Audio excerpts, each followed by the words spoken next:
నిరుద్యోగ యువకులకు అందించి ఉద్యోగాలు లేక ఉపాధి రాక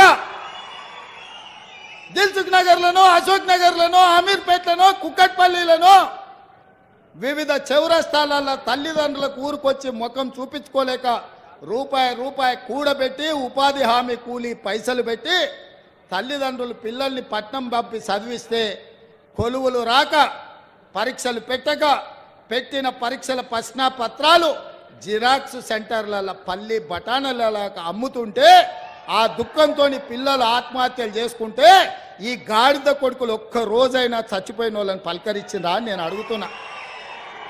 సిగ్గు కాకుండా హరీష్ రావు మాట్లాడుతుండు. నేను మొన్న కూడా ఇవాళ కూడా చెప్తున్నా, దూలం లెక్క పెరిగింది కానీ దూడకున్న బుద్ధి కూడా లేదయా. ఇక అలా బామాడుతున్నాడు. ఇక ఆయన చాలా మాట్లాడుతుడు. ఆ పేడమూతి బోడలింగానికి నేను చెప్పదలుచుకున్నా, అరే సన్నాసి